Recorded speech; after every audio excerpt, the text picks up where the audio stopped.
El frío cortante de marzo en las montañas de León había entumecido los dedos del doctor Miguel Santander. Mientras dirigía cuidadosamente la excavación arqueológica en el Valle de Babia, era su 15º año como arqueólogo forense, especializado en sitios de la Guerra Civil Española. Pero lo que su equipo había encontrado, Isamanana Du 2024, no correspondía a ningún conflicto de los años 30. Doctor Santander, gritó su asistente, Carmen Vega, desde una trinchera a 20 metros de distancia. Necesita ver esto inmediatamente. Miguel dejó caer la brocha que estaba usando para limpiar fragmentos de cerámica y caminó hacia donde Carmen se encontraba arrodillada junto a lo que parecía ser un bulto de tela verde oscuro, parcialmente enterrado. El viento silbaba entre los pinos que rodeaban el sitio de excavación, creando una sinfonía inquietante que había acompañado su trabajo durante las últimas 3 semanas.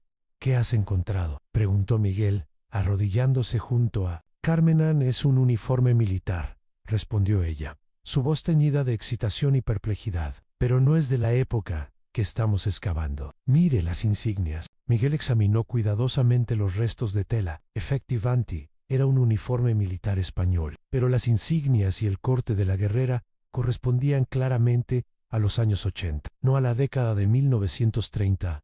El tejido se había conservado sorprendentemente bien, gracias a las condiciones específicas del suelo arcilloso y la baja humedad de la zona. ¿Hay alguna identificación?, preguntó Miguel, mientras Carmen continuaba excavando con extremo cuidado alrededor del uniforme. Aquí hay algo, dijo Carmen, extrayendo una placa de identificación militar oxidada. Capitán Aney Herrera, 1952-1985. Miguel sintió un escalofrío que no tenía nada que ver con el clima montañoso. Un capitán del ejército español muerto en 1985, encontrado en una zona remota de las montañas leonesas, lejos de cualquier zona de operaciones militares conocida de esa época. Carmen continúa excavando, pero con extremo cuidado. Esto no es arqueología histórica. Esto es una investigación forense contemporánea. Mientras Carmen trabajaba meticulosamente, Miguel se alejó unos metros para hacer varias llamadas telefónicas. Primero al Ministerio de Defensa, luego a la Guardia Civil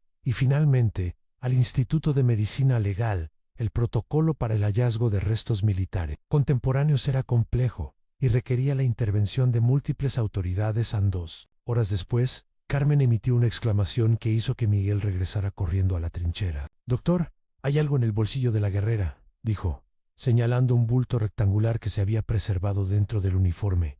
Parece papel». «No lo toques», ordenó Miguel inmediatamente. «Vamos a documentar todo fotográficamente. Antes de extraer nada». Después de fotografiar el hallazgo desde todos los ángulos posibles, Miguel extrajo cuidadosamente lo que resultó ser un sobre de papel amarillento, sellado y dirigido a mi querida Isabel, con una caligrafía firme, YMASC, en la esquina superior izquierda del sobre. Alguien había escrito Capitán Alejandro Harrer, a menos 5 de octubre de 1985.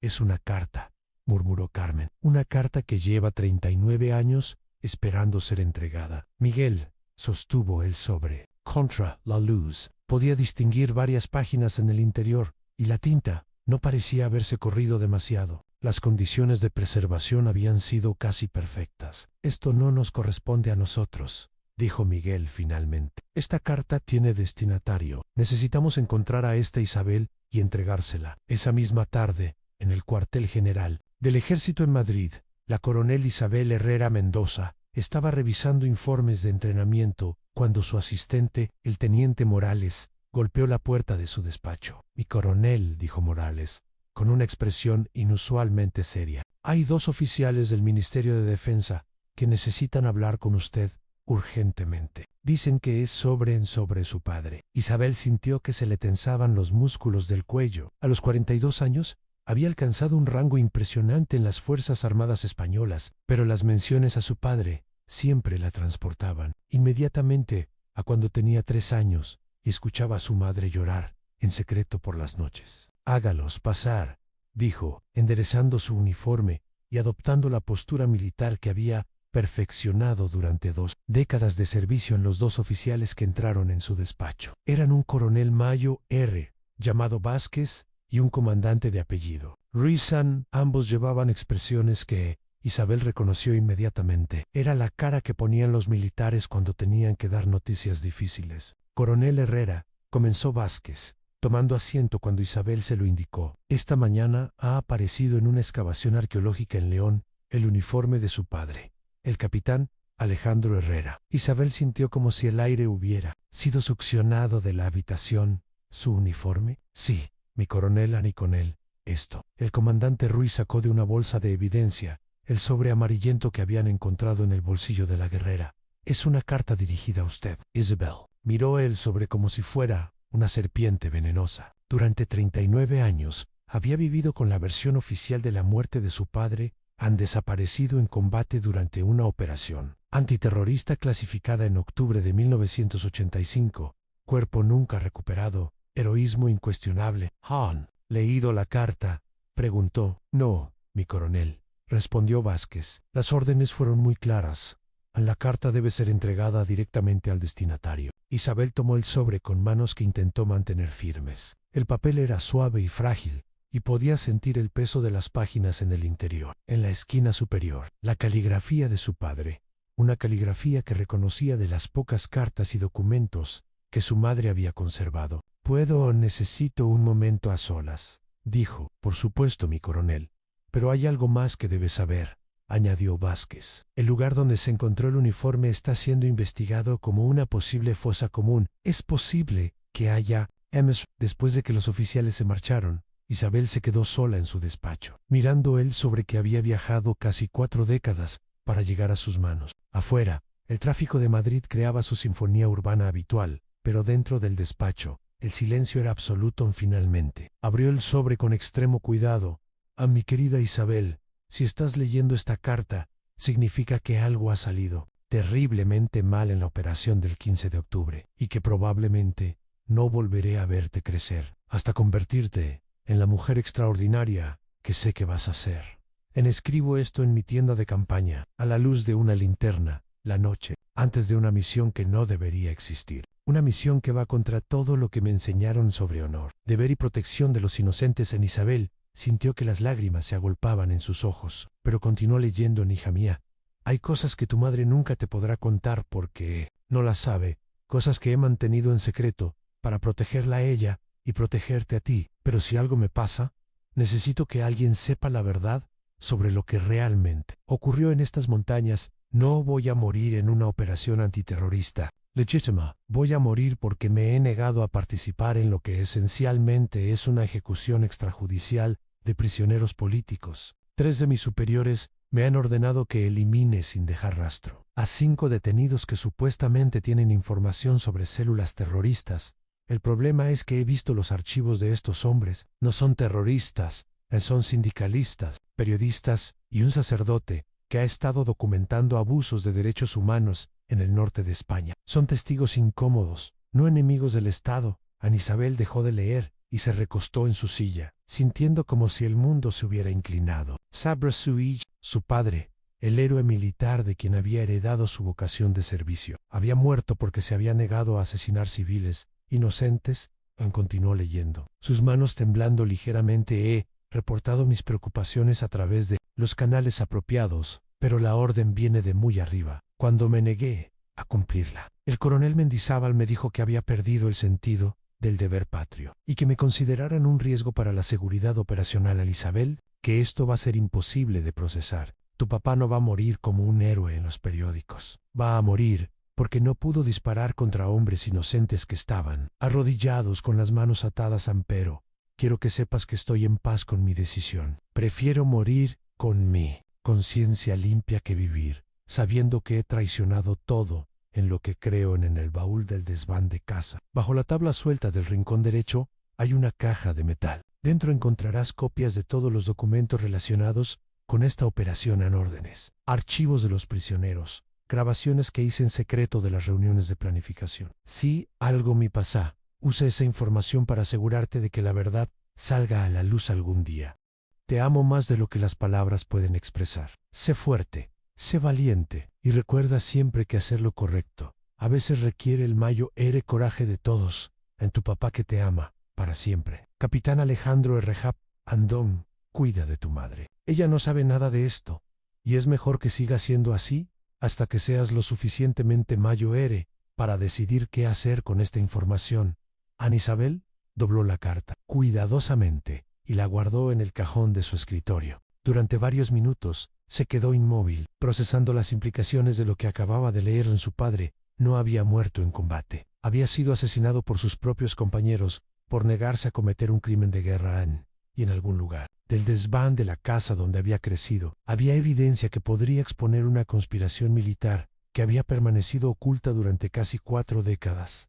Se levantó, se dirigió a la ventana de su despacho y miró hacia las calles de Madrid. En algún lugar de esta ciudad vivían los hombres que habían ordenado la muerte de su padre. Algunos de ellos probablemente seguían vivos, probablemente habían tenido carreras exitosas, probablemente habían dormido tranquilos durante 39 años pensando que sus secretos estaban enterrados para siempre. Ana Isabel Herrera había dedicado su vida al servicio militar, creyendo que seguía los pasos de un padre heroico. Ahora descubría que efectivamente estaba siguiendo sus pasos, pero de una manera que nunca había imaginado.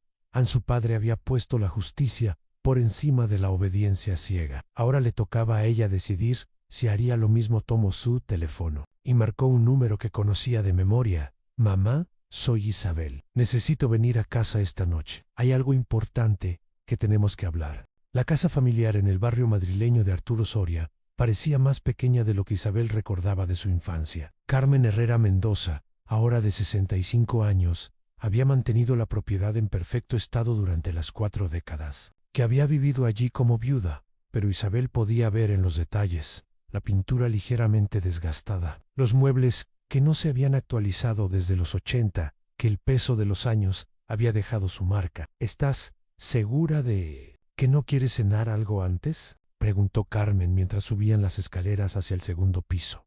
¿Has hecho todo el viaje desde el cuartel? Mamá, interrumpió Isabel suavemente, necesito ver el desván. Carmen se detuvo en el rellano, su mano descansando en la barandilla de madera oscura que Isabel había bajado, corriendo miles de veces de niña. Había algo en la expresión de su madre que Isabel no había visto antes, una mezcla de aprensión y resignación, como si hubiera estado esperando este momento durante años. ¿Has encontrado algo sobre tu padre?, preguntó Carmen.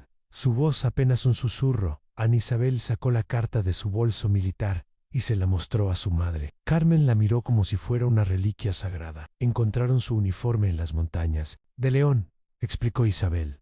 Esta carta estaba en el bolsillo. Carmen tomó la carta con manos temblorosas y leyó la dirección a mi querida Isabel. Sus ojos se llenaron de lágrimas inmediatamente. Después de todos estos años, murmuró, ¿la has leído? S.Y. Isabel miró directamente a los ojos de su madre, esos ojos azules que había heredado junto con la determinación que la había llevado a convertirse en coronel. Mamá, ¿sabías que papá no murió en combate? El silencio que siguió a esta pregunta fue ensordecedor. Carmen se sentó pesadamente en el escalón superior, como si sus piernas hubieran perdido la capacidad de sostenerla. Siempre supe que había algo más, dijo finalmente. Los oficiales que vinieron a darme la noticia en 1985, había algo en sus ojos, en la forma en que evitaban ciertas preguntas. Y después, cuando traté de obtener más detalles sobre dónde y cómo había muerto, siempre me decían que era información clasificada. ¿Nunca investigaste por tu cuenta? Carmen negó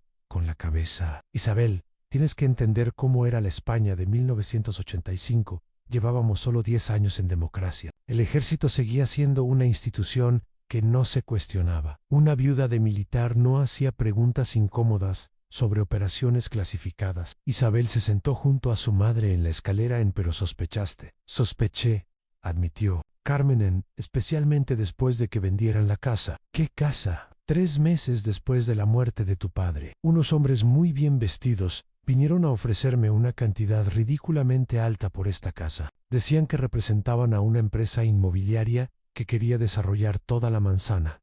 Ana Isabel frunció el ceño. Y les dije que no estaba interesada en vender. Al día siguiente, mi jefe en la oficina de correos donde trabajaba me dijo que tenían que reestructurar mi puesto. A la semana siguiente, alguien entró en la casa mientras yo estaba en el trabajo.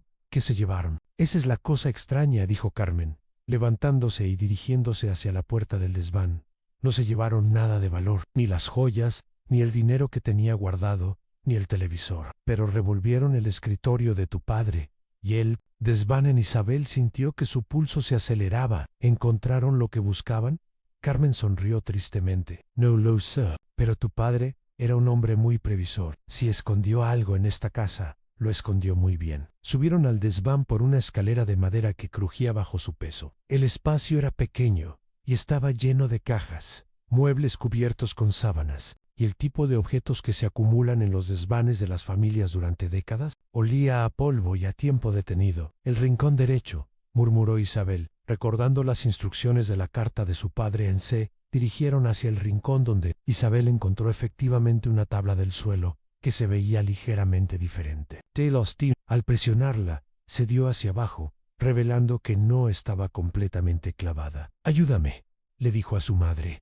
Entre las dos levantaron la tabla, revelando un hueco de unos 30 centímetros cuadrados excavado en el espacio. Entre las vigas del suelo, y dentro, tal como había prometido la carta, había una caja de metal verde del ejército. Isabel extrajo la caja con cuidado. Era pesada y tenía un candado pequeño que había sido roto hace mucho tiempo. Al abrirla, encontraron un tesoro de documentos y fotocopias de órdenes militares, fotografías, cintas de cassette y expedientes personales. Dios mío, susurró Carmen, mirando los documentos. ¿Cuánto tiempo estuvo tu padre recopilando todo esto? Isabel comenzó a revisar los papeles bajo la luz de una bombilla que colgaba del techo. Había órdenes con membrete oficial del Estado Mayor, fotografías de lo que parecían ser reuniones secretas, y transcripciones de conversaciones que habían sido grabadas sin el conocimiento de los participantes. Mira esto, dijo Isabel, sosteniendo una fotografía en blanco y negro. Es papá con otros oficiales, pero la fecha dice septiembre de 1985, un mes antes de su muerte. En la fotografía, Alejandro Herrera estaba sentado en una mesa junto a 4 oficiales de Mayo R rango. Todos llevaban uniforme, pero no estaban en ninguna instalación militar que Isabel pudiera reconocer. Parecía ser una reunión en algún tipo de edificio civil. Carmen tomó la fotografía y la estudió cuidadosamente. Reconozco a ese hombre, dijo, señalando a un coronel que estaba sentado al lado de Alejandro. Es Julio Mendizábal. Vino al funeral de tu padre. Isabel sintió una descarga de adrenalina. Mendizábal era el nombre que su padre había mencionado en la carta, como el oficial que lo había amenazado. ¿Qué más recuerdas de él?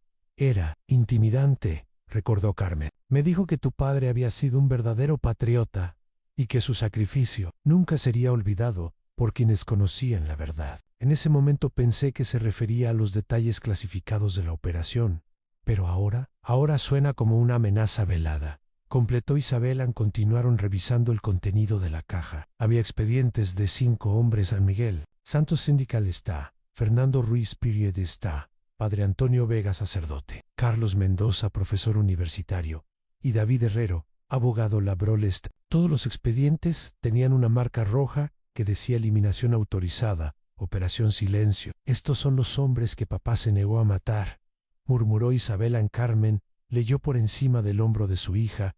¿Crees que Chris Q los mataron de todas formas? Isabel no respondió inmediatamente. En su lugar, siguió buscando en la caja, hasta que encontró lo que parecía ser un informe post-operational fechado el 20 de octubre de 1985, 5 días después de la fecha en que supuestamente su padre había muerto. Operación Silencio completada exitosamente, leyó en voz alta. 5 objetivos eliminados. Un oficial no esencial resultó en baja durante la operación. Misión cumplida, sin comprometer la seguridad operacional. Un oficial no esencial, repitió Carmen con amargura. Así es como describieron a tu padre. Isabel sintió una rabia fría comenzando a crecer en su pecho. Su padre no había sido simplemente asesinado, había sido descartado como un daño colateral insignificante. Hay más, dijo, sacando un sobre que contenía fotografías adicionales. Estas mostraban lo que parecía ser un cementerio improvisado, en el bosque, con múltiples tumbas marcadas, solo con números. 6 tumbas, contó Carmen. 5 prisioneros, y tu padre. En la parte inferior de la caja, Isabel encontró algo que hizo que se le helara la sangre, una cinta de cassette, marcada como reunión preparatoria, 10 de octubre de 1985. Mamá, ¿tienes algún reproductor de cintas viejo? Carmen asintió. En el armario del dormitorio principal. Tu padre tenía un equipo de música que incluía cassette, Bajaron al dormitorio de Carmen, que había permanecido prácticamente inalterado desde 1985, la cama matrimonial, donde Isabel recordaba subirse los domingos por la mañana, el tocador donde su madre se peinaba cada mañana antes del trabajo, las fotografías familiares que documentaban los 3 años de felicidad que habían tenido antes de que todo cambiara. Ann Carmen encontró el viejo equipo de música y después de varios intentos, logró que funcionara. Isabel insertó la cinta y presionó play en la calidad del audio. Era pobre, pero podían distinguir claramente varias voces masculinas discutiendo lo que obviamente era una operación militar en voz. Uno identificada como Coronel Mendizábal en la operación. Se llevará a cabo el 15 de octubre a las 0400 horas. Los 5 objetivos serán transportados al punto de ejecución Alfa, Voz 2, y después Mendizábal en eliminación completa, sin supervivientes, sin rastros. Los cuerpos serán enterrados en el sitio designado y el área será declarada zona militar restringida por tiempo indefinido. Voz 3, claramente la voz del padre de Isabel en Coronel. Debo expresar mis reservas sobre esta operación. Los expedientes de estos hombres no justifican medidas tan extremas. Mendizábal en Capitán Herrera, sus reservas están anotadas. ¿Puede confirmar que cumplirá con sus órdenes? Alejandro Herrera, señor. Necesito revisar nuevamente los expedientes antes de Mendizábal en Capitán. Le haré la pregunta de una manera más directa. ¿Está usted dispuesto a cumplir las órdenes de sus superiores? ¿O debo considerar que se ha convertido en un riesgo para la seguridad operacional? La cinta siguió durante otros 10 minutos, documentando como el padre de Isabel había cuestionado cada aspecto de la operación, exigiendo justificaciones legales que obviamente no existían. Hacia el final, se escuchaba claramente como Mendizábal le decía que tenía hasta el día de la operación para demostrar su lealtad o enfrentar las consecuencias. Aun cuando la cinta terminó, Isabel y Carmen se quedaron sentadas en silencio en la cama, procesando lo que acababan de escuchar. Tu padre sabía que lo iban a matar, dijo Carmen finalmente. Por eso grabó esto en secreto, por eso escondió toda la evidencia, y por eso escribió la carta a Ocadio a Isabel. Sabía que no regresaría de esa operación. Isabel se levantó y caminó hacia la ventana del dormitorio, mirando hacia la calle donde había jugado de niña, donde había aprendido a montar en bicicleta, donde había soñado con convertirse en militar como su padre heroico. Mamá, dijo sin volverse, ¿qué sabes sobre el coronel Mendizábal? Muy poco después del funeral, nunca lo volví a ver, pero recuerdo que alguien mencionó que había sido ascendido a general poco después de Du Lo Q Paso. Isabel se volvió hacia su madre. Necesito averiguar si sigue vivo. Isabel, dijo Carmen, levantándose y acercándose a su hija, tienes que pensar muy cuidadosamente en lo que vas a hacer con esta información. Esta gente mató a tu padre por oponerse a ellos. ¿Qué crees que van a hacer contigo? Soy Colonel del ejército español, mamá. No soy la esposa civil indefensa que eras tú en 1985, pero tampoco eres invulnerable, replicó Carmen. Y tienes hijos que pensar. Isabel pensó en sus 2 hijos, a Miguel, de 15 años, y Carmen, de 12, que vivían con ella en Madrid después de su divorcio el año anterior. Su madre tenía razón. No era solo su vida la que estaba en juego, pero tampoco puedo fingir que no. He visto esto, dijo finalmente. Papá murió porque no pudo quedarse callado ante una injusticia. ¿Cómo puedo honrar su memoria quedándome callada yo también? Carmen tomó las manos de su hija. Entonces, hazlo inteligentemente. Busca aliados. Busca protección legal. Asegúrate de que si algo te pasa, la verdad salga a la luz de todas formas. Isabel asintió. Su madre, que había permanecido en silencio durante 39 años para proteger a su familia, le estaba dando permiso para hacer lo que ella nunca había podido hacer. Voy a necesitar ayuda, admitió Isabel. ¿Alguien en quien pueda confiar completamente? ¿Tienes a alguien en mente? Isabel sonrió por primera vez desde que había recibido la carta. Si a mi exmarido puede ser un desastre como esposo, pero como periodista de investigación es el mejor que conozco. Y ahora que estamos divorciados, no puede ser amenazado. A través de mí, en Carmen se rió suavemente. Tu padre habría estado orgulloso de ti y también habría estado aterrorizado. Buena combinación, dijo Isabel, recogiendo todos los documentos y metiéndolos de vuelta en la caja de metal. Voy a necesitar hacer copias de todo esto y guardarlo en varios lugares seguros, y después voy a descubrir quién está vivo de los responsables, y me voy a asegurar de que paguen por lo que hicieron. Esa noche, Isabel se quedó en su antigua habitación, rodeada de los pósters y recuerdos de su adolescencia. Pero en lugar de dormir, pasó las horas planificando cómo iba a exponer una conspiración que había permanecido enterrada durante casi 4 décadas. En su teléfono móvil estaba lleno de notas en nombres para investigar documentos, para verificar, contactos para consultar. Y en la parte superior de la lista había escrito en general: Julio Mendizábal. Sigue vivo. ¿Dónde vive? ¿Qué otros crímenes ha cometido? Cuando finalmente se quedó dormida, cerca del amanecer, Isabel soñó con su padre. Él estaba de pie en las montañas de León, todavía joven, todavía en uniforme, sonriéndole y diciéndole: ahora te toca a ti, hija, termina lo que yo empecé. El Café Europa, ubicado en una tranquila calle del barrio de las Letras en Madrid, había sido el lugar de encuentro favorito de Isabel y Rodrigo durante los primeros años de su matrimonio. Ahora, sentados en la misma mesa donde una vez habían planeado su futuro juntos, se encontraban como aliados en una causa que ninguno de los dos había imaginado. Rodrigo Santana había aceptado encontrarse con su ex esposa sin hacer preguntas, pero Isabel podía ver la curiosidad profesional brillando en sus ojos oscuros. A los 45 años, seguía siendo el periodista de investigación más respetado del país, especializado en casos de corrupción política y crímenes del pasado franquista. Has perdido peso, observó Rodrigo, estudiando a Isabel con la mirada analítica que había hecho de él uno de los mejores investigadores del país. Y tienes esa expresión que solías poner cuando estabas procesando algo muy grande. Isabel sonrió nerviosamente. Después de 15 años de matrimonio y 2 de divorcio, Rodrigo seguía leyéndola como un libro abierto. Necesito tu ayuda profesional, dijo directamente, y necesito que me prometas que todo lo que te voy a contar permanecerá confidencial, hasta que decidamos juntos qué hacer con la información. Rodrigo se inclinó hacia adelante, su instinto periodístico completamente alerta.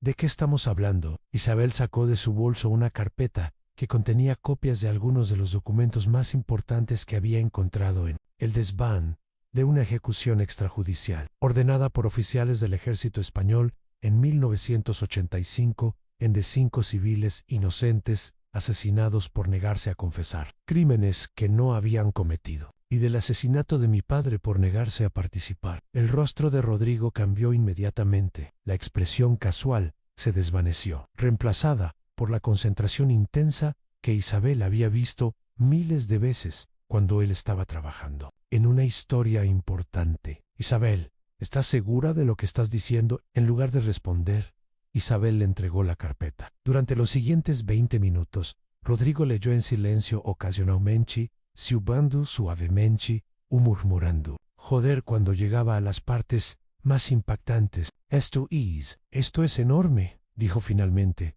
cerrando la carpeta. ¿Has verificado la autenticidad de estos documentos? Algunos sí. He confirmado que los 5 civiles, efectivamente, desaparecieron en octubre de 1985. En sus familias nunca recibieron respuestas sobre qué les había pasado. ¿Y el tal Mendizábal? Isabel había estado investigando eso durante los últimos 3 días. General Julio Mendizábal, retirado en 1995 con honores completos. Vive en una mansión en Pozuelo de Alarcón. Tiene 78 años y, según mis fuentes, sigue siendo una figura influyente en círculos militares conservadores. Rodrigo se recostó en su silla, claramente procesando las implicaciones. Isabel, si esto es cierto, es la historia más importante sobre crímenes militares de la transición democrática que ha salido a la luz. Pero también es increíblemente peligroso, lo sé. ¿Sabes realmente?, preguntó Rodrigo, su voz tomando el tono protector que solía usar cuando hablaba de los riesgos de su profesión. Estamos hablando de gente que asesinó a 6 personas para cubrir sus crímenes, gente que ha tenido 40 años para establecer conexiones, acumular poder, perfeccionar sus métodos de silenciar testigos. Isabel miró por la ventana del café hacia las calles de Madrid, donde transcurría la vida normal de la ciudad en personas, yendo al trabajo, estudiantes caminando hacia la universidad, turistas tomando fotografías. Era difícil creer que en algún lugar de esa misma ciudad vivían hombres que habían ordenado ejecuciones sumarias y nunca habían pagado por sus crímenes. Rodrigo, ¿qué harías tú si fueras yo? Él la miró directamente a los ojos. No lo sé. En la parte periodística de mí quiere gritarte que publiquemos esto inmediatamente, que lo pongamos en primera plana y que obliguemos a la justicia a actuar. Pero la parte de mí que te conoce desde hace 20 años, que conoce a nuestros hijos, está aterrorizada por lo que podría pasarte. ¿Y qué parte va a ganar? Rodrigo sonrió tristemente. Probablemente la misma parte que siempre gana contigo, la que no puede quedarse callada ante una injusticia, sin importar las consecuencias. Entonces, me vas a ayudar. Te voy a ayudar, confirmó, pero lo vamos a hacer bien. Vamos a ser meticulosos, vamos a cubrirle las espaldas y vamos a asegurarnos de que cuando publiquemos esto, sea imposible de refutar y imposible de silenciar. Durante las siguientes 2 horas, planificaron su estrategia de investigación. Rodrigo tenía contactos en archivos militares, en el sistema judicial y en organizaciones de derechos humanos que podrían ayudar a verificar la información y proporcionar contexto histórico. Necesitamos hablar con las familias de las víctimas, dijo Rodrigo, tomando notas en su libreta. Si todavía están vivas, merecen saber qué les pasó a sus seres queridos. Y si no quieren hablar, si tienen miedo, entonces, respetamos. Eso, pero mi experiencia me dice que después de 40 años de preguntas sin respuesta, la mayoría de la gente quiere la verdad, incluso si es dolorosa. Ana Isabel asintió. He estado pensando en algo más. Los documentos que encontré cubren solo esta operación específica, pero si Mendizábal y sus colegas hicieron esto una vez, probablemente lo hicieron más veces, completó Rodrigo. Una operación así no surge de la nada. Requiere planificación, recursos, una estructura de comando establecida en exacto. Creo que Operación Silencio fue solo una de muchas. Rodrigo se quedó callado durante un momento, claramente considerando las implicaciones. Isabel, si tienes razón, no estamos hablando de un crimen aislado. Estamos hablando de un patrón sistemático de asesinatos políticos que continuó después de la transición democrática, lo cual explicaría por qué han trabajado tan duro para mantenerlo en secreto, añadió Isabel. ¿Y por qué mataron a tu padre cuando se convirtió en una amenaza para esa estructura? Esa tarde, Isabel regresó a su apartamento en Madrid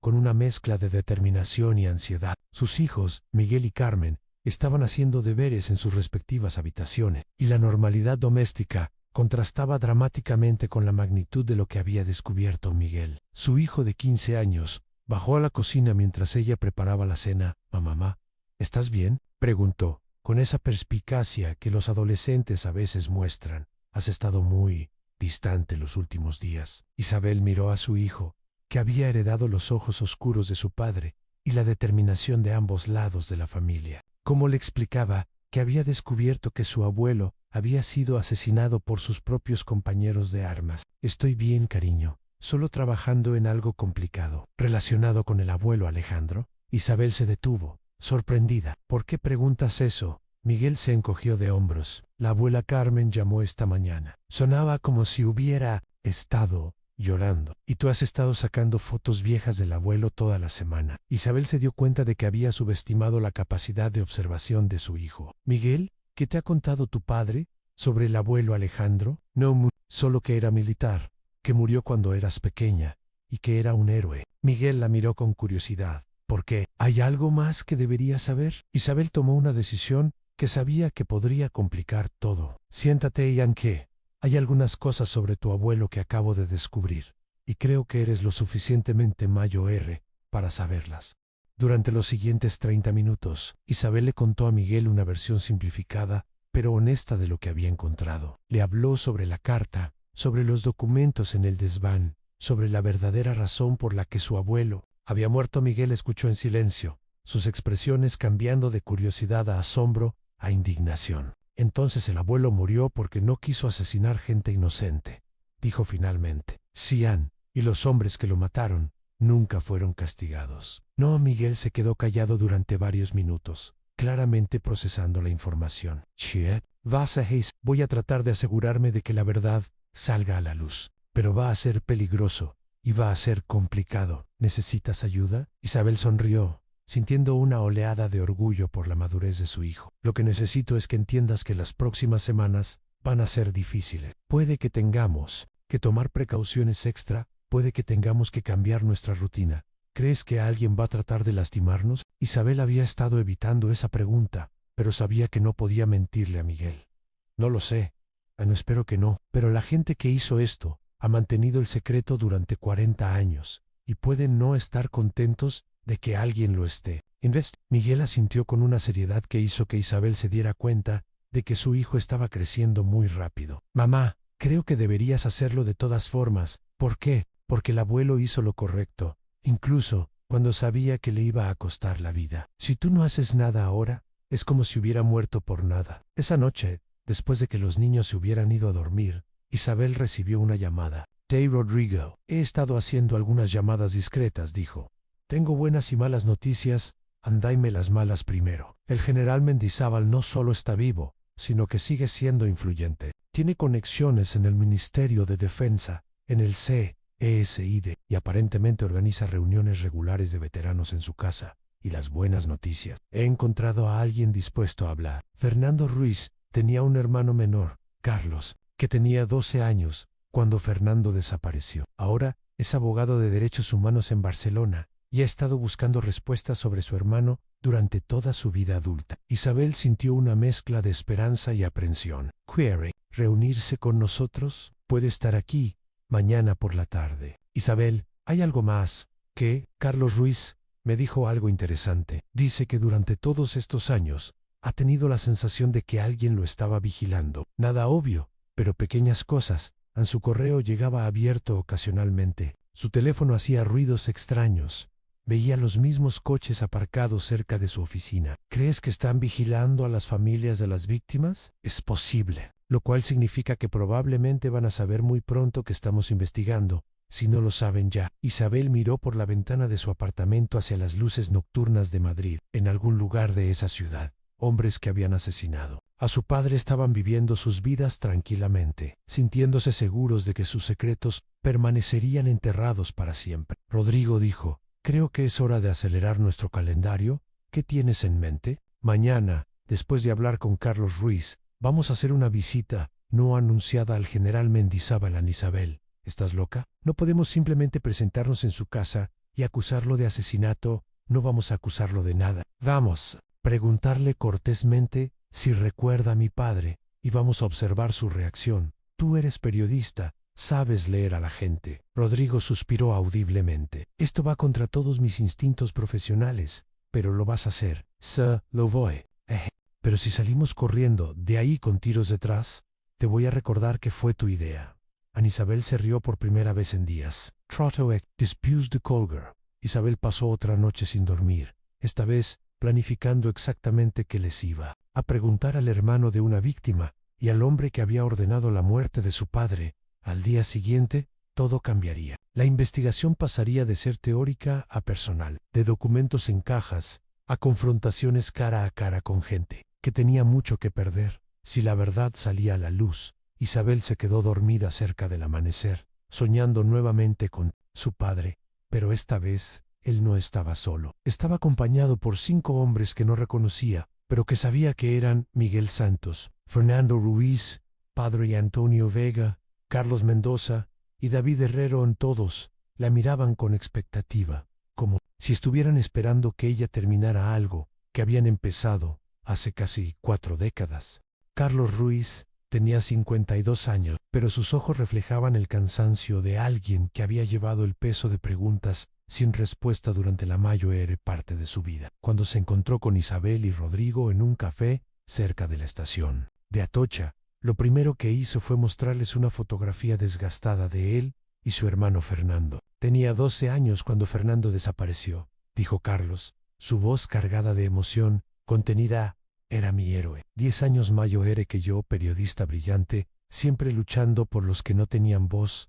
Isabel estudió la fotografía. Fernando Ruiz había sido un hombre joven y apuesto, con ojos inteligentes y una sonrisa que sugería tanto humor como determinación. Era difícil reconciliar esa imagen con el expediente que había encontrado en el desván, donde aparecía clasificado como objetivo a eliminar. ¿Qué tipo de historias investigaba a Fernando?, preguntó Rodrigo, tomando notas discretamente.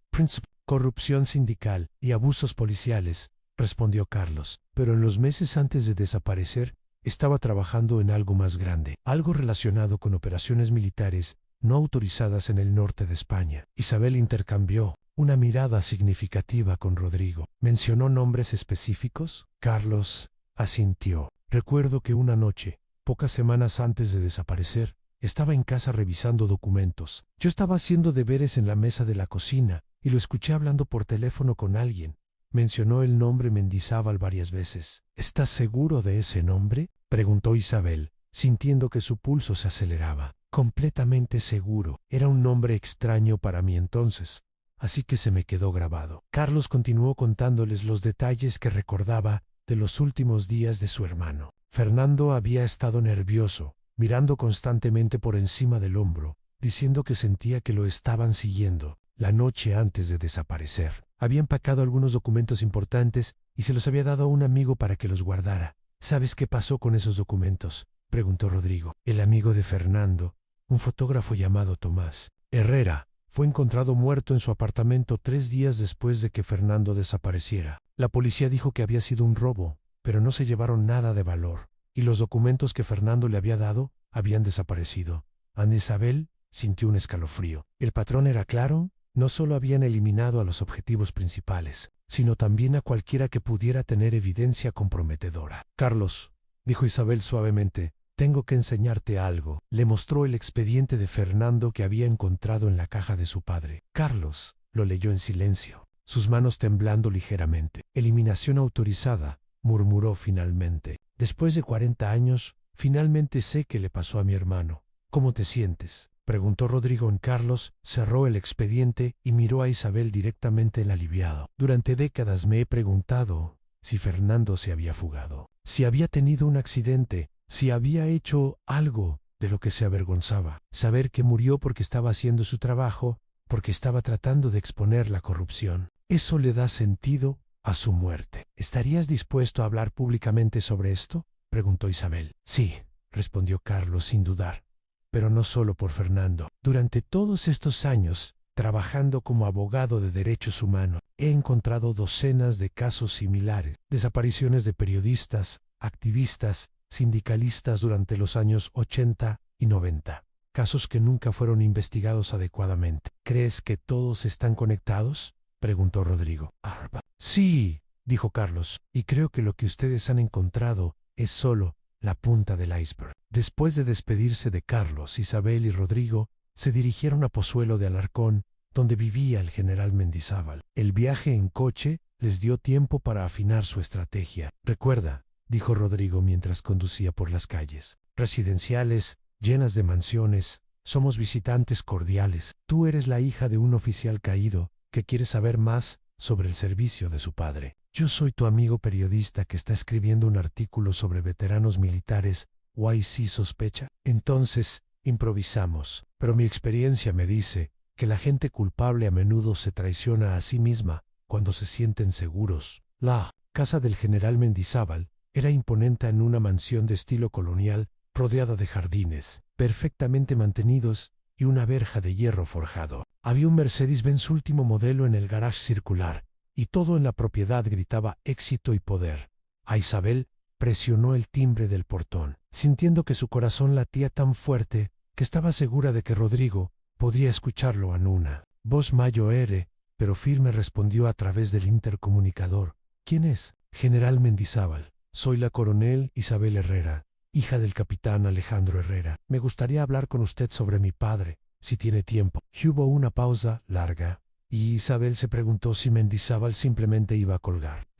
La voz regresó en un momento. 5 minutos después, el portón se abrió automáticamente, y Isabel y Rodrigo caminaron por un sendero de grava hacia la puerta principal de la mansión del general. Julio Mendizábal, que abrió la puerta, era un hombre alto y todavía imponente a los 78 años. Tenía el cabello completamente blanco, peinado meticulosamente, y llevaba un suéter de cachemira y pantalones de vestir. Pero fueron sus ojos lo que más impresionó a Isabel. Eran fríos, calculadores, y la estudiaron con una intensidad que la hizo sentir como si estuviera siendo evaluada como una amenaza potencial. Coronel Herrera, dijo Mendizábal, extendiéndole la mano. Es un honor conocer a la hija de Alejandro. Era un hombre extraordinario. Gracias, general, respondió Isabel, estrechando su mano y notando que su apretón era firme y ligeramente más largo de lo necesario. Este es mi amigo Rodrigo Santana, periodista de El País. Los ojos de Mendizábal se endurecieron ligeramente al escuchar periodista,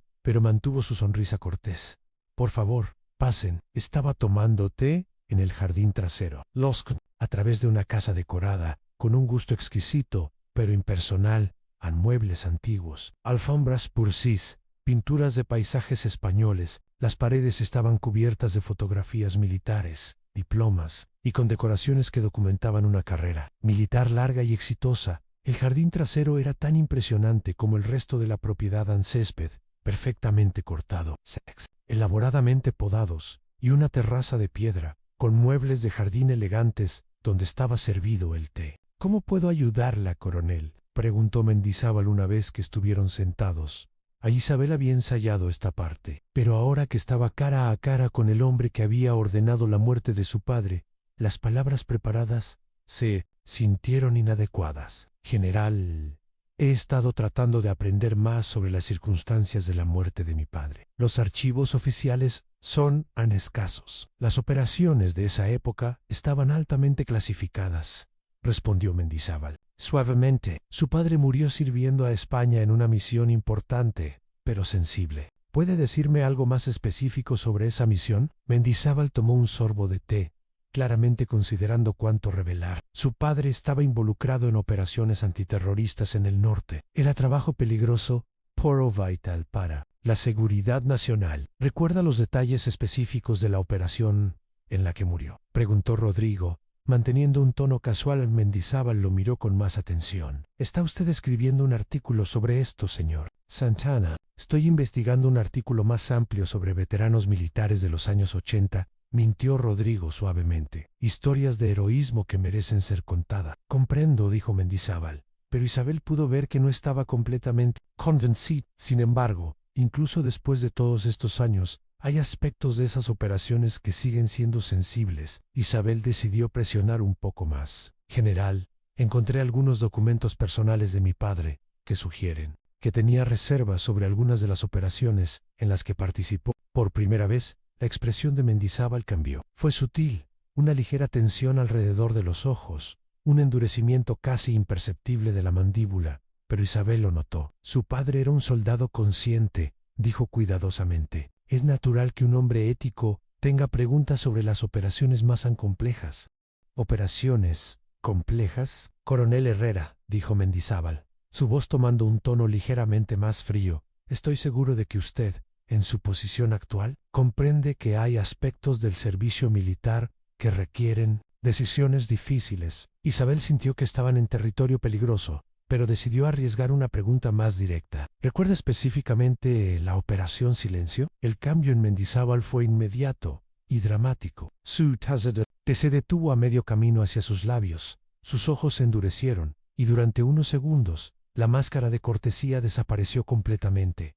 ¿Dónde escuchó ese nombre?, preguntó, su voz ahora abiertamente hostil. En los documentos personales de mi padre, respondió Isabel. Tratando de mantener la calma a pesar de que su corazón estaba latiendo salvajemente, Mendizábal dejó su taza de té y se inclinó hacia adelante, estudiando a Isabel con una intensidad que la hizo sentir como si estuviera siendo interrogada. Coronel Herrera, creo que está usted jugando con fuego. Algunas cosas del pasado es mejor dejarlas enterradas. ¿Está usted amenazándome, general?, preguntó Isabel sintiendo rabia fría creciendo en su pecho. Estoy dándole un consejo paternal, respondió Mendizábal, su voz volviendo a un tono aparentemente amable. Su padre murió sirviendo a su país. Esa es una muerte honorable. ¿Por qué querría usted complicar esa narrativa con especulaciones? Rodrigo, que había estado observando este intercambio en silencio, finalmente intervino. General, como periodista, siempre he encontrado que la verdad completa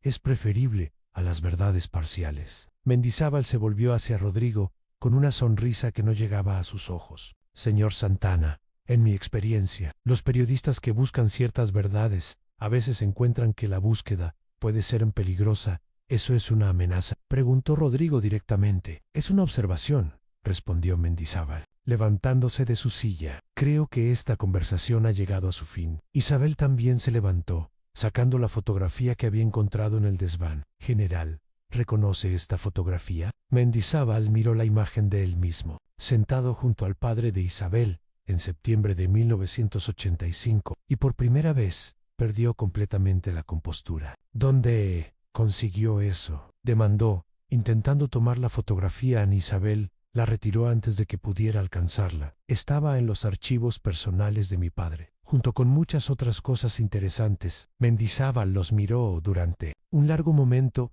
y Isabel pudo ver que estaba calculando opciones, evaluando amenazas, decidiendo cuál sería su siguiente movimiento. Coronel Herrera, dijo finalmente, su voz ahora completamente desprovista de cualquier pretensión de cortesía, usted está cometiendo un error muy serio. Su padre cometió un error similar. ¿Qué tipo de error?, preguntó Isabel, aunque ya sabía la respuesta. El error de no entender que algunos secretos deben mantenerse en secreto para el bien mayor, incluso si esos secretos involucran el asesinato de civiles inocentes. Mendizábal sonrió fríamente. Especialmente entonces, Isabel sintió que había escuchado suficiente. Vámonos, le dijo a Rodrigo mientras caminaban hacia la puerta. Mendizábal lo siguió. Coronel Herrera, gritó cuando llegaron al portón. Espero que reflexione cuidadosamente sobre esta conversación y sobre las posibles consecuencias de sus acciones. Una vez que estuvieron en el coche y se alejaron de la mansión, Rodrigo se volvió hacia Isabel. Bueno, eso no fue sutil, dijo. ¿Conseguiste lo que necesitabas?, preguntó Isabel. Más de lo que esperaba. Ese hombre acaba de confirmar básicamente todo lo que sospechábamos. ¿Y ahora qué? Rodrigo sonrió grimly. Ahora escribimos la historia antes de que Mendizábal decida que somos demasiado peligrosos para dejarnos vivir. Esa noche, Isabel recibió una llamada en su apartamento. ¿Era un número desconocido, Coronel Herrera?, preguntó una voz masculina que no reconoció. Ansí soy, el general Mendizábal. Creo que deberíamos tener otra conversación. Una más improductiva. ¿Qué tipo de conversación? El tipo en el que discutimos cómo ciertos documentos históricos podrían ser devueltos a sus legítimos custodios y cómo cierta información errónea podría ser corregida. Isabel entendió inmediatamente. Estaba tratando de sobornarla o intimidarla para que devolviera los documentos y abandonara la investigación. No estoy interesada en ese tipo de conversación, general. Entonces, está usted cometiendo un error que podría afectar no solo a usted, sino a su familia. ¿Está amenazando a mis hijos? Estoy observando que Madrid puede ser una ciudad peligrosa. Accidentes, robos, encuentros desafortunados, estas cosas pasan. Isabel sintió una rabia fría que nunca había experimentado. General, si algo le pasa a mi familia, me aseguraré de que todo lo que tengo sobre usted sea publicado en primera plana de todos los periódicos de España. Y yo me aseguraré de que usted no esté viva para ver esa publicación, respondió Mendizábal antes de colgar a Ana Isabel. Inmediatamente llamó a Rodrigo y le contó sobre la amenaza. Esto es ahora oficialmente una carrera, dijo Rodrigo. Tenemos que publicar antes de que él pueda silenciarnos. ¿Cuánto tiempo necesitas? 48 horas para escribir la historia y verificar todos los hechos. ¿Y después? Después cambiamos todo para siempre. Pero Isabel, necesitas sacar a tus hijos de Madrid esta noche. Isabel pasó esa noche empacando discretamente algunas pertenencias esenciales para sus hijos. Había decidido enviarlos a casa de su hermana en Valencia, bajo el pretexto de unas vacaciones imprevistas. Miguel, con su perspicacia de adolescente, inmediatamente sospechó que algo más estaba pasando. Mamá, esto tiene que ver con el abuelo Alejandro, ¿verdad?, preguntó, mientras metía ropa en su maleta a las 2 de la madrugada. Sí, admitió Isabel. No tenía energía para mentirle. Y puede que sea peligroso quedarnos aquí por unos días. ¿Has encontrado a los hombres que lo mataron? Isabel miró a su hijo, impresionada por su madurez. Sí, Ann, y ahora saben que los hemos encontrado. A Miguel asintió gravemente. ¿Cuánto tiempo vamos a estar en Valencia? No lo sé. ¿Hasta que esto termine? ¿Y si no termina bien? Isabel se detuvo, sintiendo el peso de esa posibilidad. Entonces, al menos habremos intentado hacer lo correcto. A las 5 de la madrugada, Isabel condujo a sus hijos hasta la estación de Atocha. El tren hacia Valencia salía a las 6 y había coordinado con su hermana Ana para que los recogiera en la estación. Durante el trayecto, Carmen, su hija de 12 años, permaneció inusualmente callada. Mami, dijo finalmente cuando llegaron a la estación. Sí, cariño, ¿vas a estar bien? Isabel abrazó a su hija, sintiendo la fragilidad de su cuerpo pequeño y la responsabilidad abrumadora de protegerla. Voy a estar bien, y voy a venir a buscarlos muy pronto. Después de ver partir el tren, Isabel se dirigió directamente a las oficinas de El País, donde Rodrigo Había estado trabajando toda la noche en el artículo que podría cambiar todo a la redacción del periódico a las 7 de la mañana. Era un lugar de actividad frenética, pero controlada. Editors Revis, historias del día,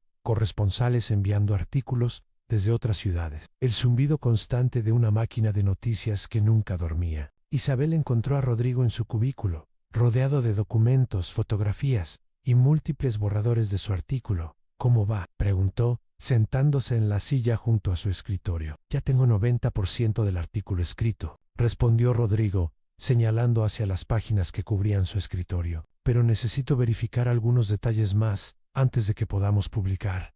¿Qué tipo de detalles? He estado contactando con fuentes en el Ministerio de Defensa y en archivos militares. Necesito confirmación oficial de que tu padre, efectivamente, estuvo asignado a las operaciones que mencionan los documentos. Isabel asintió. ¿Y las familias de las otras víctimas? Carlos Ruiz me puso en contacto con dos más. La hermana de Miguel Santos y la hija del padre Antonio Vega, ambas, han aceptado hablar públicamente sobre las desapariciones de sus familiares. ¿Cuándo planeas publicar? Esta tarde, en la edición digital Al Mañana en Papel. Isabel sin una mezcla de alivio y terror. Después de décadas de silencio, la verdad finalmente iba a salir a la luz. Pero también sabía que una vez que la historia fuera pública, no habría vuelta atrás. En su teléfono móvil sonó. ¿Era un número que no reconocía Coronel Herrera?, preguntó una voz femenina. Sí, soy la doctora Elena Márquez del Instituto de Medicina Legal. Estoy trabajando en la identificación de los restos encontrados en León. Isabel sintió que su corazón se aceleraba. ¿Ha encontrado algo? Hemos confirmado que uno de los cuerpos encontrados en el sitio corresponde a su padre, capitán Alejandro Herrera. El análisis de ADN es concluyente. Isabel cerró los ojos, sintiendo una extraña mezcla de dolor y alivio. Después de 39 años, finalmente tenía confirmación física de la muerte de su padre. ¿Hay algo más que pueda decirme? Sí, el análisis forense sugiere que la causa de muerte fue un disparo en la cabeza, a quemarropa, y hay evidencia de que las manos estaban atadas cuando ocurrió la muerte. Ana Isabel sintió náuseas. Su padre había sido ejecutado, probablemente arrodillado. Doctora, ¿han encontrado los restos de otras personas en el mismo sitio? 106 cuerpos en total, todos hombres, todos aparentemente ejecutados de la misma manera. Estamos trabajando en identificar a los otros 5. Isabel le contó a Rodrigo sobre la llamada. Él inmediatamente agregó esta información a su artículo. Esto es la confirmación final que necesitábamos, dijo. Ahora tenemos evidencia forense, documentos históricos, testimonios de familiares y la confesión implícita de Mendizábal. A las 11 de la mañana, el director de El País, Eduardo Hernández, se reunió con Rodrigo e Isabel en su oficina. Era un hombre de unos 60 años, veterano de décadas de periodismo investigativo, y había dirigido el periódico a través de algunos de los escándalos políticos más importantes de la España democrática. Esta es una historia extraordinaria, dijo después de revisar todos los documentos y el borrador del artículo. Pero también es extraordinariamente peligrosa. ¿Qué quiere decir?, preguntó Isabel. Quiero decir que estamos acusando a un general retirado del ejército español de ordenar el asesinato de civiles inocentes y de un oficial de su propio ejército. Quiero decir que estamos implicando que existió una estructura sistemática de ejecuciones extrajudiciales durante los años 80 y, preguntó Rodrigo, y que eso va a tener consecuencias políticas enormes. Va a haber demandas de investigaciones oficiales. Puede que caiga algún gobierno. Definitivamente va a haber gente muy poderosa, muy enfadada. Isabel se inclinó hacia adelante. Señor Hernández, ¿está diciendo que no van a publicar la historia? Es diciendo que necesito estar absolutamente seguro de que cada hecho está verificado. Cada fuente es sólida y cada acusación está respaldada por evidencia irrefutable. Porque una vez que publiquemos esto, vamos a estar en guerra durante las siguientes 4 horas. Eduardo, Rodrigo e Isabel revisaron cada documento, verificaron cada fuente y consultaron con los abogados del periódico sobre las implicaciones legales de la publicación. A las 3 de la tarde, Eduardo tomó su decisión. Vamos a publicar, anunció. La historia saldrá online a las 6 de la tarde y en primera plana mañana por la mañana. Isabel sintió una oleada de alivio y terror. ¿Qué pasa ahora? Ahora nos preparamos para el huracán, respondió. Eduardo. A las 6 en punto de la tarde, la historia apareció en la página web de El País bajo el titular Documentos revelan ejecuciones extrajudiciales ordenadas por militares españoles en 1985. El artículo de Rodrigo era meticuloso y detallaba la operación Silencio, presentaba los documentos encontrados en el desván, incluía testimonios de las familias de las víctimas y describía la confrontación con Mendizábal. También revelaba el hallazgo de los restos en León y las confirmaciones forenses en menos de una hora. La historia se había vuelto viral. Otros medios de comunicación estaban reproduciendo la historia. Políticos estaban emitiendo declaraciones y las redes sociales estaban llenas de comentarios, de indignación y shock. A las 7 de la tarde, Isabel recibió una llamada del Ministerio de Defensa. El ministro en persona quería reunirse con ella inmediatamente. ¿Debo ir?, le preguntó a Rodrigo. Creo que no tienes opción, pero voy contigo y vamos con abogados. La reunión en el Ministerio de Defensa fue tensa, pero cordial. José Luis Vázquez era un civil, un político de carrera que había heredado las complicaciones de decisiones tomadas décadas antes de que llegara al poder. Coronel Herrera dijo después de que se sentaran en su oficina: quiero que sepa que el gobierno toma estas acusaciones muy en serio. ¿Y qué va a hacer al respecto?, preguntó Isabel. Vamos a abrir una investigación oficial inmediatamente. Vamos a examinar todos los documentos que han sido revelados. Vamos a interrogar a todos los testigos disponibles y si hay evidencia de crímenes, vamos a procesar a los responsables, incluyendo al general Mendizábal, incluyendo a cualquiera que esté implicado, sin importar su rango o sus conexiones. Isabel estudió el rostro del ministro, tratando de determinar si era sincero o simplemente estaba manejando una crisis de relaciones públicas. Ministro, dijo finalmente, con todo respeto, el general Mendizábal me amenazó directamente a mí y a mi familia. ¿Qué protección puede ofrecerme el gobierno? Tendrá protección policial inmediatamente, prometió Vázquez. Y quiero que sepa que cualquier amenaza contra usted será investigada como un crimen federal. Isabel regresó a su apartamento escoltada por 2 agentes de la Guardia Civil.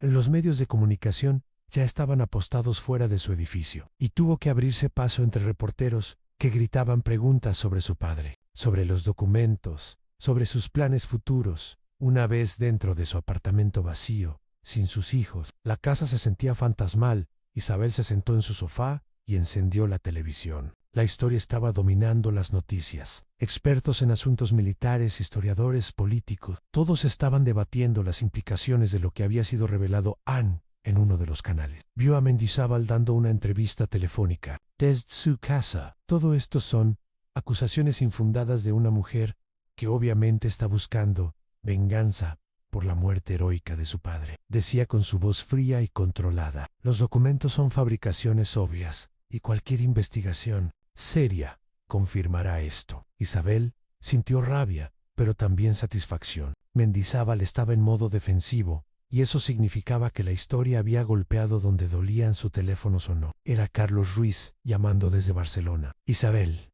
dijo, su voz llena de emoción. No puedes imaginar lo que significa para mí finalmente saber la verdad sobre Fernando. ¿Cómo te sientes? Como si después de 40 años, finalmente pudiera empezar a llorar su muerte apropiadamente. Durante los siguientes días, la historia dominó los medios españoles. Aparecieron nuevos testimonios de familias de víctimas adicionales. Investigadores comenzaron a examinar otros casos de desapariciones sospechosas de los años 80, y políticos de todo el espectro comenzaron a exigir investigaciones más amplias.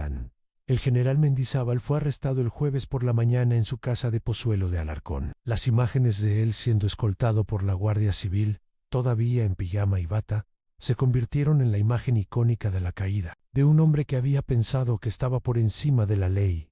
Esa misma tarde, Isabel recibió una llamada que no esperaba. Era de un hombre mayor que se identificó como el coronel retirado, Antonio Vargas San Coronel Herrera. Dijo, serví con su padre. Hay cosas que necesita saber. ¿Qué tipo de cosas? Su padre no fue la única persona que se opuso a las operaciones. Hubo otros de nosotros que tratamos de detenerlo, pero él tenía protección desde muy arriba. ¿Protección de quién? Del mismo gobierno. Mendizábal estaba llevando a cabo estas operaciones con la aprobación tácita de ministros civiles que querían que ciertos problemas desaparecieran, sin el escrutinio de los tribunales. Isabel sintió que la historia era aún más grande de lo que había imaginado. Una semana después, Isabel viajó a Valencia para recoger a sus hijos. En el tren, leyó los periódicos que habían estado siguiendo la historia. Nuevas revelaciones aparecían cada día, a más documentos, más testimonios, más evidencia de que la Operación Silencio había sido solo una de muchas. Cuando llegó a casa de su hermana, Miguel corrió hacia ella y la abrazó fuertemente. ¿Terminó?, preguntó. La parte peligrosa sí, respondió Isabel, pero la búsqueda de justicia apenas está comenzando. ¿Estás orgullosa de lo que hiciste? Isabel pensó en la pregunta de su hijo, considerando todo lo que había pasado. El hallazgo del uniforme, la carta de su padre, la confrontación con Mendizábal, la decisión de hacer pública la verdad. Estoy orgullosa de haber terminado lo que tu abuelo empezó, dijo finalmente en esa noche. Isabel se quedó dormida en la habitación de invitados de su hermana, con sus dos hijos durmiendo en camas junto a la suya. Por primera vez en semana, durmió profundamente, sin pesadillas, sin miedo. Soñó con su padre una última vez. En el sueño, él estaba de pie, en un lugar luminoso y peaceful. Ya no llevaba uniforme, y sonreía con esa sonrisa ligeramente torcida que había heredado. Tanto ella como sus hijos. Bien hecho, hija, le dijo. Ahora puedo descansar. Cuando despertó por la mañana, Isabel sabía que una parte de su vida había terminado y otra nueva estaba comenzando. La búsqueda de la verdad sobre su padre había terminado por su trabajo. Para asegurar que la justicia prevaleciera, apenas había empezado. En su teléfono tenía mensajes de abogados de derechos humanos, de investigadores internacionales, de familias de víctimas de todo el país que habían visto la historia y querían contar las suyas. El legado de la carta encontrada en el bolsillo de un uniforme no era solo la verdad sobre Alejandro Herrera, era el comienzo de un ajuste de cuentas nacional con los crímenes del pasado, que habían permanecido ocultos durante demasiado tiempo. Isabel Herrero, que había comenzado esta búsqueda como una hija tratando de entender la muerte de su padre, se había convertido en algo más, en la voz de todos aquellos que habían sido silenciados, y en la garantía de que sus historias finalmente serían contadas. La carta había cumplido su propósito. Después de 39 años, había encontrado su camino hasta las manos correctas, en el momento correcto, con la persona correcta para asegurar que la verdad finalmente viera la luz. 2 años después, el juicio del general Julio Mendizábal y otros 4 oficiales militares retirados había durado 8 meses y había sido seguido por todo el país. Isabel había testificado durante 3 días, presentando los documentos encontrados en el desván y describiendo las amenazas que había recibido. El veredicto había sido unánime: culpables de asesinato en primer grado, conspiración y crímenes contra la humanidad. Mendizábal, a los 80 años, había sido sentenciado a cadena perpetua. Durante el juicio habían surgido evidencias de más de 20 operaciones similares, llevadas a cabo entre 1983 y 1992, resultando en la muerte de al menos 60 civiles. La Comisión para la Verdad sobre las Operaciones Silencio había sido establecida para investigar todos los casos e identificar a todas las víctimas. Isabel, que había sido ascendida a general tras el escándalo, ahora dirigía un nuevo departamento del Ministerio de Defensa dedicado a la transparencia histórica y la justicia para las víctimas de crímenes. Militares, en su oficina, tenían marcadas 3 fotografías: una de su padre en uniforme, una de ella recibiendo su ascenso a general, y una de sus hijos el día de la graduación de Miguel del instituto. La carta original de su padre estaba en un marco especial en la pared, junto a una placa que decían: en memoria del capitán Alejandro Herrera y todos aquellos que eligieron la justicia por encima de la obediencia. Cada año, en el aniversario de la publicación de la historia de Rodrigo, Isabel visitaba el cementerio donde finalmente habían enterrado los restos de su padre. Era un lugar tranquilo en las afueras de Madrid, donde 6 lápidas marcaban las tumbas de Alejandro Herrera, Miguel Santos, Fernando Ruiz, Padre Antonio Vega, Carlos Mendoza y David Herrero. Este año, como todos los anteriores, Isabel dejó 6 rosas blancas, una en cada tom, a menos, y leyó en voz alta la carta que había cambiado todo. Misión cumplida, papá, susurró. La verdad finalmente salió a la luz.